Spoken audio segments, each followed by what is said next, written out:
Well, hello everybody on YouTube land. Friends, my name's Ian. Welcome to my shed.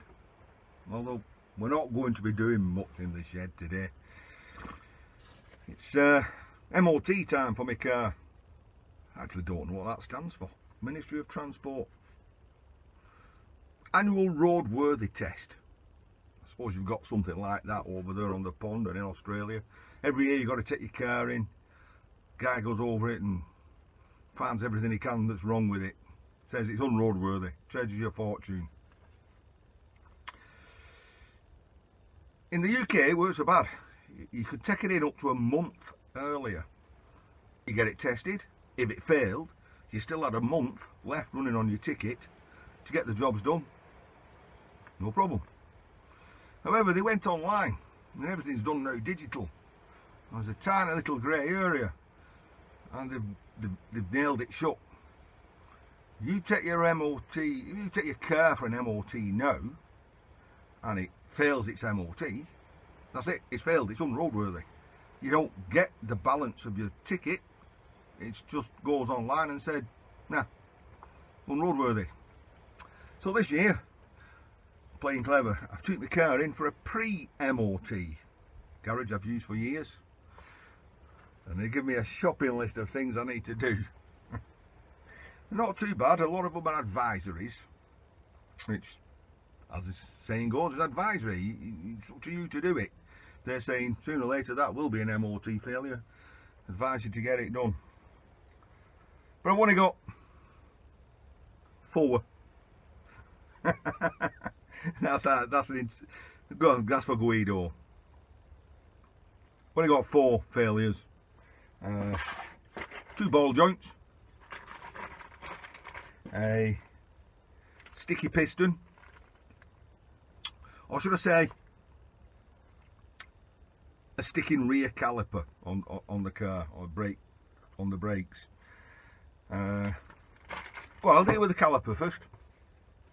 So yesterday I got the car up, jacked it up, axle stands, all the good fun.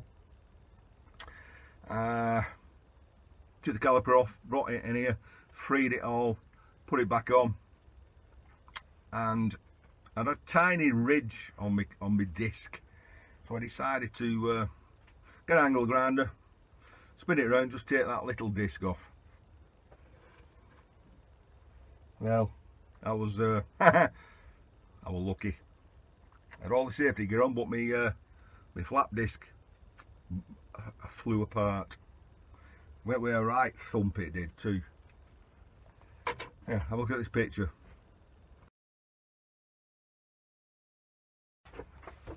Right, so you've seen that picture. Right. There's my mask. Might be hard to see, but it's certainly a piece whapped off and hit me in the would have hit the mask. Didn't hit me. You know, I've had something in my eye once. I'm not going to hospital again. Not for sake of just sticking a lid on your head. Yeah, so that was that. So today, got the car jacked up, turned the car around, jacked up. Got to replace bottom ball joint on both sides. Kind of lucky with the Skoda. They just bolt on. Not a lot of mechanics out there going to heck, good luck. Yeah, I've done them before. So let's go and see what I'm up against. So I've got myself a few tools together. Now, Digger the Dump, he in my last video saying, I showed him all that space I've created. He said, did anybody see all the stuff outside waiting to come back in?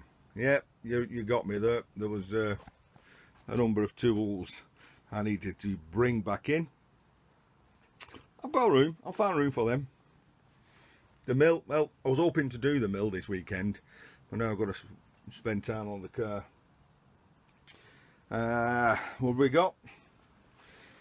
Got big Ovi Hummer. Give it some wire brushes, some burrs for levering the wishbone. Screw fix. I bought this set of no brand screw fix socket set. I must have bought them 20 years ago. They have served me faithfully. Never once broke. Done everything I needed to do. Just so as you don't have to go and buy branded stuff. I've got me, I don't even know what you call it, but I've got one of them. It's better than doing it by hand when you're doing big nuts. And I've got a baby one. Got a light.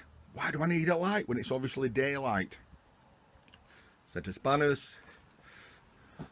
Got a jack. Might use another jack because I'm going to press against the bottom wishbone to jam the taper in to enable me to turn the nut off the top. And a tarpaulin. That's because it's absolutely pissing down outside. Oh, it's blowing a gale, pissing down, and when I've got to do it, I've no choice. So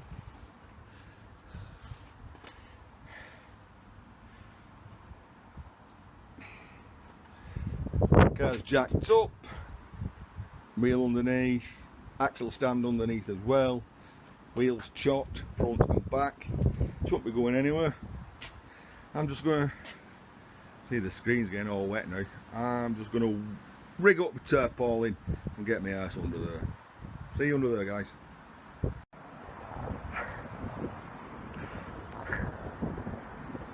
Oh, that's it. We're all set. Keep my head nice and warm and clean. Let's have a look at my tent. We're dry at the moment, but who knows? There you are. Ian's going in the rabbit hole. I don't think there'll be room for the pair of us, so I'll catch you in a little bit.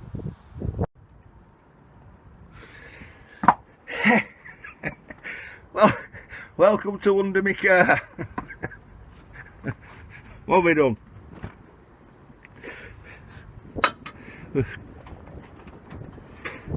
Well, in order, what have I done? I've cracked the nut on top here, right, and that is coming off. Forward backwards. Get over that thread. What we don't want the ball joint turning. So I'm winning there. Then cracked and loosen the drop link so I can get that out the way. That is me xenon headlight sensor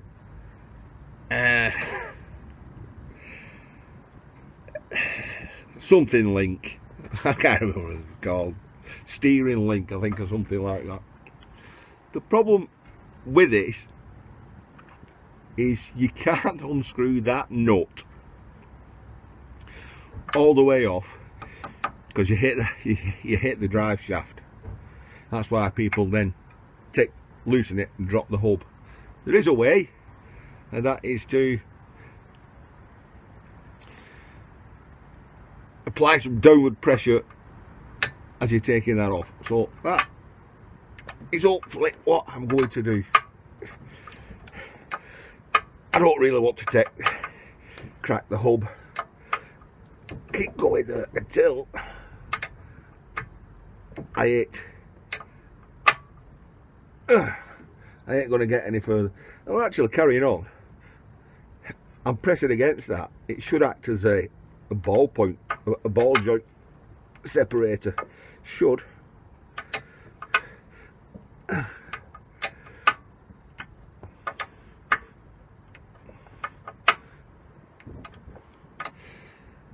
going to crack on. See you in a bit. Well, I have to tell you, that didn't go as planned.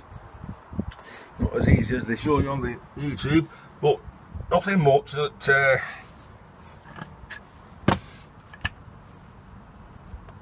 this universal spanner can't sort out. So we've got it off, a bit butchered, but that allowed me to get the more grips on the ball end and get the nut off.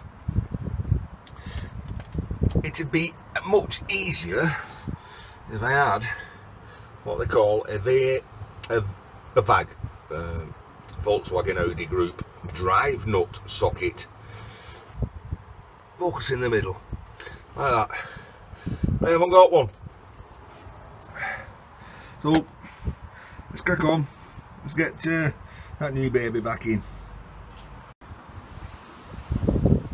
Now that's it, job's done, it's off. Time to put the tent down.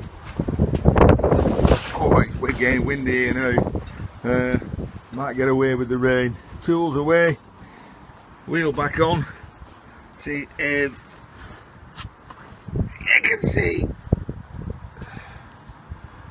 Focus on that shiny new nuts. Right,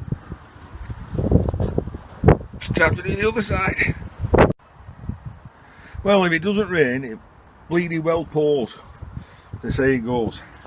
So I need to jack it up a bit, take me supports out, and what I find, I'm pumping away and nothing's happening. That's because there's like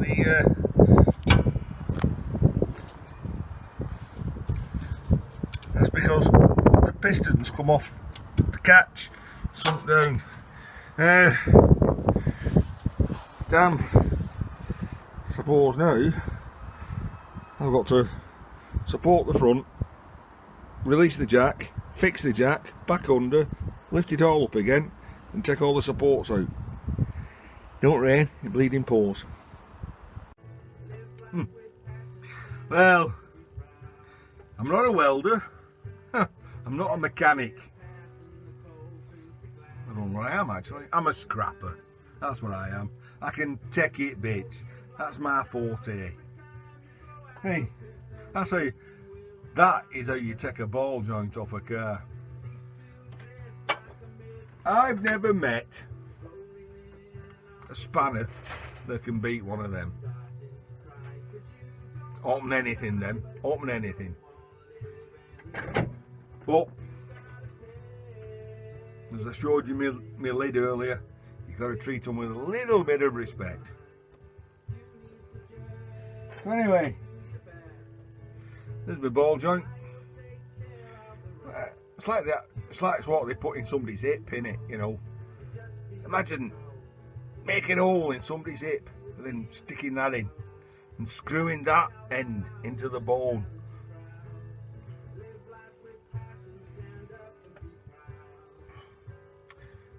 This morning, I tapped into YouTube.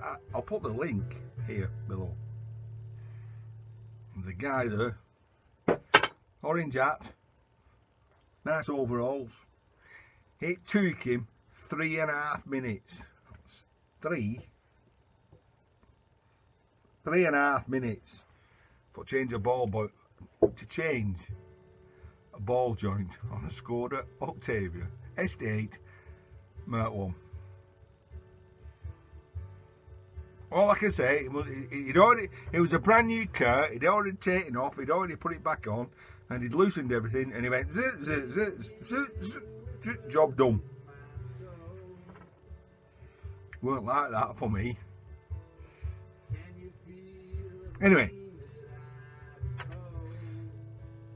I normally do my own car maintenance, but these days, it's just as cheap, take it to a garage.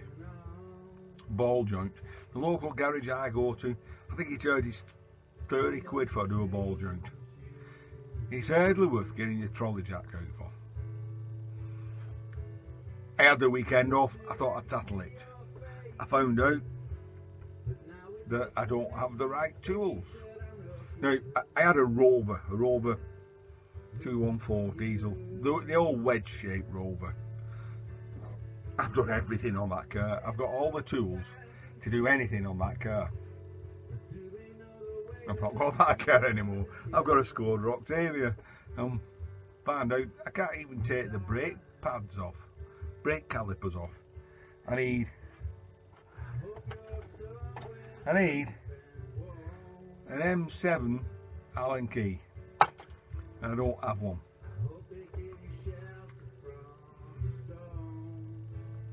I don't know if you can hear in the background. That's my mate, my buddies, YouTube buddies, Hazy Days, and I like listening to him in the background. This is his own work, very Bob Dylan-ish. Anyway, well, let's have a look at the crap we've got. Right, so like I said, we cut the ball joint off. Hang on. Right, we're back. Okay. Brand new ball joint. And what it looked like before Ian had a go at it. Sorry, I'm laughing, making the camera shake. The end justifies the means, doesn't it? So, I was on a group chat this morning. Huey Lyons wanted to know why was I using a wood chisel when I was working on a car. Well, I'm not telling you. Work it out yourself.